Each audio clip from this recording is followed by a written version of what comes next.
There are two main types of assessments you're going to develop for any curriculum that you create, but there are actually three different scenarios that you're going to describe. And here, the template is asking you to describe the scenario. You will, in subsequent steps, dig really down and prepare the assessments that learners will go through. But here you're going to describe what is the scenario going to be so that it's clear to those who are workshopping with you and so that it's clear to the students what's going to happen at the time, particularly that I'm summatively assessed. Summative assessment is final assessment. It happens at the end of a unit.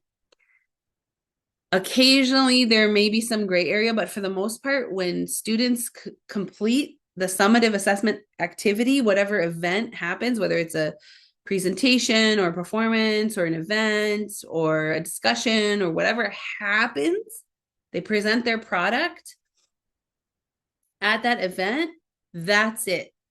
They're given a grade, they're given some feedback on what to think about in the next unit, and we move on to the next unit. Summative is final. There will be a rubric that you will develop using the objectives you just wrote that will be there for you to give them an evaluation and to give them some feedback that will be useful to them going forward. But first, you need to explain what is going to happen. Is it a film festival and each group is going to show their film and that's how they're going to be evaluated? Is it an event that they're going to put on and then each group is going to be interviewed about how they contributed to the event? Or is it that they're going to post their persuasive videos onto TikTok, but they're also going to engage in a roundtable discussion with other people who have watched their video and talk about how it affected them and what they thought of it? What is the event that is going to happen at which they will be assessed, at which you will evaluate? What will you evaluate? That list that you just wrote above. Are they able to, are they able to, are they able to, You will be sitting, watching, listening, observing to see if they met the objectives or not. That's how they'll get a grade. That's also how you will evaluate the effectiveness of this unit and whether you want to redevelop it or change it for future groups. The summative assessment is described in just a couple of words, just a few little words. Do not write a paragraph here. If you're writing a paragraph, you've not understood the question. Very short description. What will happen? Mind you that when it happens, every single student needs to be heard somehow. And every single objective that you listed is going to need to be demonstrated by every student. So how is that going to happen? If you have a public product that's like they put on an open house for the parents, for example, or some kind of event, at the event is probably not going to be a good time for you to assess them. You're probably not going to get to everyone, and they're probably going to be busy with other things.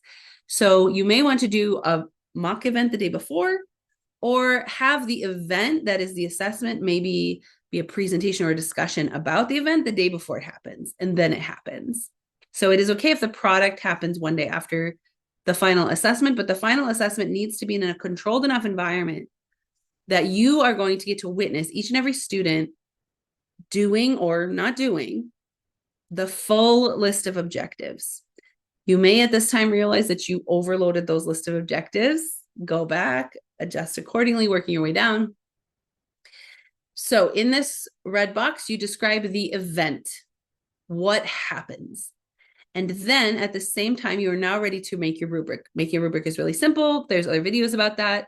You're simply going to create a line, a row for every content objective that you have. Some of them may meld together very well.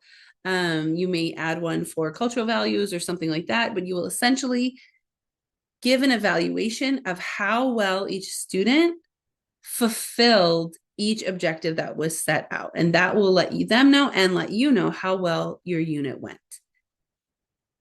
You can create that rubric on the next tab of this document. And it would be a good idea to do that because you want to present that rubric to students at the very beginning of the unit so they know exactly where they're headed and exactly what is expected of them to be successful in this unit.